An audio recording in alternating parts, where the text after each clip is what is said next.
Mendengar alam Ling ditutup dan tak seorang pun dapat menemukan keberadaan mereka, seolah-olah mereka sudah tidak ada lagi. Sun Er segera bertanya alasan dibalik menghilangnya mereka. Tong Xuan menjawab juga tidak mengetahuinya. Klan Gu telah mengirimkan para ahli intelijen untuk menyelidiki, tetapi mereka gagal mendapatkan berita sedikit pun. Bahkan setelah kepala klan Gu dan beberapa sesepuh pergi untuk menyelidiki, mereka tidak dapat menemukan apapun. Masalah yang tidak biasa ini benar-benar membingungkan mereka. Sun Er menyadari klan Ling tidak akan menyegel dan menyembunyikan alam Ling, terkecuali menghadapi masalah yang sangat besar yang tidak dapat mereka atasi. Tong Xuan mengatakan meskipun klan Ling mengalami penurunan dan jarang berinteraksi dengan klan Gu, tetapi mereka memiliki fondasi yang kokoh. Jika klan Ling mengalami malapetaka, kita harus mengambil tindakan pencegahan tambahan. Jadi aku khawatir kamu tidak akan dapat meninggalkan Gu Realm selama periode waktu ini. Ekspresi wajah Sun Er sedikit suram saat mendengar ini. Ini adalah pertama kalinya klan kuno menyegel domain mereka untuk menyembunyikan diri. Sun Er, karena sekarang bukan waktu yang tepat. Kamu harus tetap berada di alam Gu ini. Tempat ini adalah yang paling aman. Xiaoyan mengerutkan kening dan berkata dengan ekspresi wajah suram. Tong Xuan merasa lega mendengar kata-kata Xiaoyan. Sun Er memperingati Xiaoyan agar berhati-hati di luar karena permusuhannya dengan klan Hun semakin dalam. Xiaoyan tersenyum mengatakan santai saja. Tong Xuan meminta Xiaoyan agar tinggal di alam Gu satu malam. Klan Gu kami akan mengirimmu dan semua orang keluar dari alam Gu besok. Xiaoyan secara alami mengerti klan Gu membutuhkan waktu untuk membuka pintu ruang jika dia ingin pergi. Di malam harinya dengan cahaya bulan menyinari gelapnya malam, Xiaoyan berdiri di luar rumah bambu. Sun Er dari arah belakang tiba-tiba muncul dengan memanggil nama Xiaoyan secara lembut dan tersenyum manis sembari meraih tangannya. Senyuman lembut dan indah itu menyebabkan kehangatan mengalir di dalam hati Xiaoyan sebelum berkata dengan ragu, Sun Er, ada masalah yang perlu kubicarakan denganmu.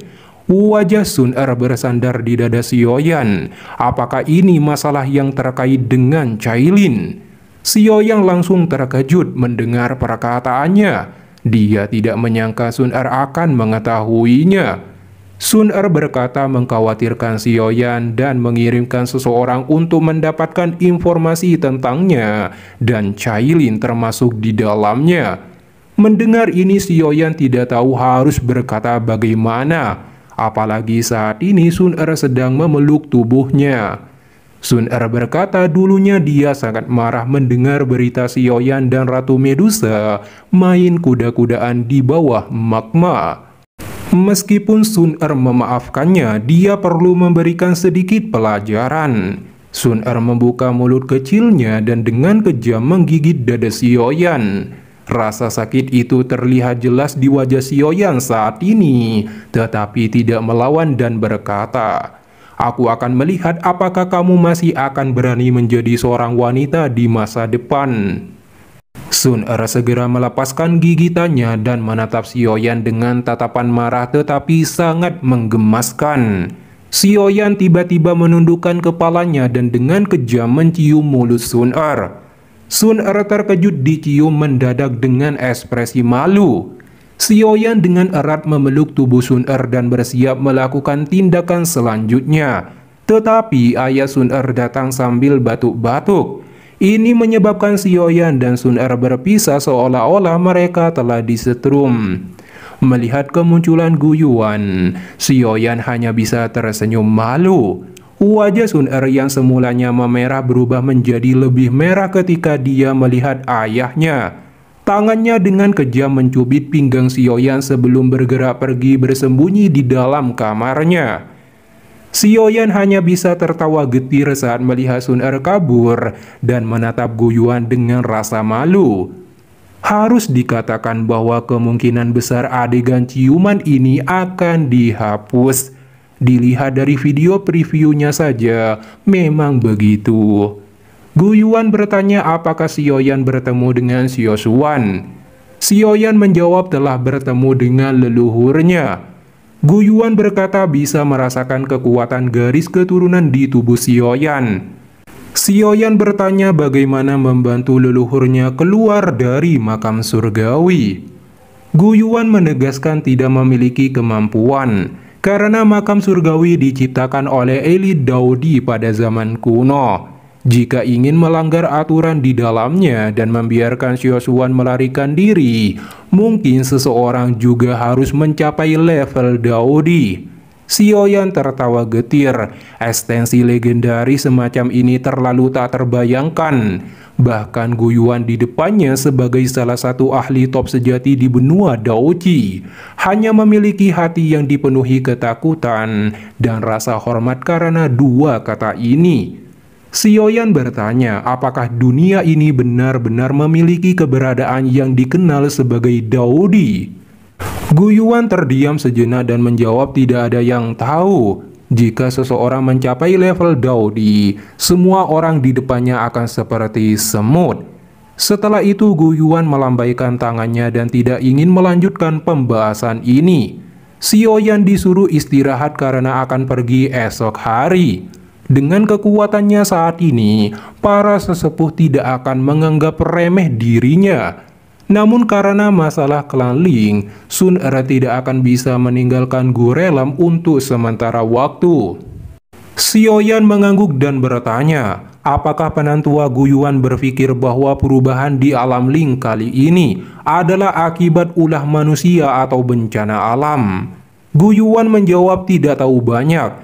Dia berpikir mereka telah menemui masalah besar. Kemungkinan hal disebabkan oleh manusia sangat rendah. Bagaimanapun kekuatan klan Ling bisa digolongkan di antara faksi-faksi super di benua. Bagaimana jika itu klan Hun? Sioyan perlahan bertanya. Guyuan kaget saat mendengar ini dan menggelengkan kepalanya sekali lagi dan menjawab. Sepertinya tidak mungkin. Jika klan Hun ingin memaksa klan Ling sampai sejauh itu, mereka pasti meluncurkan serangan besar. Bahkan jika klan Hun memiliki kemampuan, kenapa mereka menjadi musuh klan Ling tanpa alasan? Sioyan mengangguk dengan banyak pertanyaan di pikirannya. Faktanya klan Ling telah diserang oleh klan Hun saat ini tanpa ada yang menyadarinya dan telah hancur total tanpa tersisa. Oleh karena itu klan Ling tidak hadir dalam pembukaan makam surgawi. Hun Tiandi dan 3 leluhur klan Hun telah merencanakan hal ini untuk mendapatkan kunci giok kuno Tausi. Hun Tiandi akan melakukan serangkaian serangan satu demi satu ke klan kuno untuk mendapatkan kunci giok kaisar kuno Tausi sampai akhirnya Sioyan jadi target utamanya. Kemudian Guyuan sekali lagi meminta Sioyan untuk tidak melupakan janjinya dan tidak menghancurkan garis keturunan Dewa Sun Er, lalu bergegas pergi. Sioyan menghela nafas tanpa daya saat dia menatap tempat di mana Guyuan menghilang. Ketika sinar matahari pagi bersinar, Sioyan dan Sun Er berjalan keluar dari rumah bambu saat pegunungan menjadi berisik. Setelah itu mereka terbang ke tepi pegunungan di mana beberapa kapal perang besar melayang di udara. Mata Sioyan menyapu sekelilingnya setelah dia muncul dan berdiri di udara kosong. Dia menemukan cukup banyak tokoh yang dikenalnya. Ling Kuan, Lin Su, dan ahli top lainnya di antara generasi muda klan Gu hadir. Namun orang-orang ini mengalihkan pandangan dengan rasa takut di mata mereka. Saat ini kekuatan Sioyan telah melonjak ke puncak bintang 8 Daozun. Mereka memahami bahwa telah kehilangan kualifikasi untuk menjadi sombong di depan Sioyan. Bagaimanapun ketika Sioyan hanya menjadi bintang 5 Daozun saat itu, dia mampu mengalahkan Guyao yang berada di tingkat Daozun bintang 8. Saat ini satu-satunya generasi muda dari klan Gu yang bisa bertarung dengan Sioyan adalah Sun Er dan Gu Qiang. Xiaoyan kemudian mengalihkan pandangannya terhadap Guyao. Ketika kedua mata bertemu, Guyao tidak menunjukkan permusuhan dan dia perlahan mengangguk ke Xiaoyan.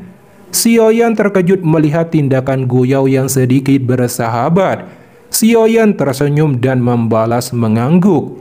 Kemudian Yao Xingji menghampiri Xiaoyan dan melemparkan tokang giok. Ini adalah undangan dari upacara klan Yao kita. Jangan cemberut, gurumu akan membutuhkannya. Dia mengerti apa yang diwakili oleh upacara klan dari klan Yao. Percayalah, dia akan datang terlepas dari ketidakbahagiaan apa yang dimiliki dengan klan Yao. Xiaoyan menerima token giok zamrud dan memasukkannya ke cincin penyimpanannya. Selanjutnya dia menakupkan kedua tangannya. Terima kasih. Kali ini aku tidak dapat bersaing denganmu dalam hal keterampilan alkimis. Mudah-mudahan lain kali kita punya kesempatan untuk melakukannya. Yao Xingji menakupkan tinjunya. Setelah itu dia naik ke kapal perang. Sun Er, sudah waktunya, aku harus pergi. Xiaoyan menoleh sembari berkata lembut menatap Sun Er di sampingnya. Sun Er tersenyum dan menyuruh Xiaoyan berhati-hati. Xiaoyan mengangguk sambil tersenyum dan melambaikan tangannya sebelum melompat ke kapal perang yang segera berlayar menuju pintu keluar alam Gu. Akhirnya Xiaoyan dan yang lainnya menghilang di depan mata Sun Er dan semua orang. Sun Er menghela nafas dengan kesepian saat dia melihat Xiaoyan menghilang. Kemudian Xiaoyan bergegas kembali ke paviliun bintang jatuh. Ketika Xiaoyan kembali ke paviliun bintang jatuh, dia langsung disambut oleh gurunya. Xiaoyan bertanya di mana kelompok dokter peri kecil. Yao Chen menjawab mereka telah dikirim ke Kekaisaran Jiama. Xiaoyan terkejut mendengar ini dan bertanya apakah aliansi yang dalam masalah. Yao Chen berkata, harus dikatakan bahwa seluruh wilayah barat laut dalam masalah. Xiaoyan terkejut mendengar ini. Dengan kata lain, Cailin juga dalam bahaya.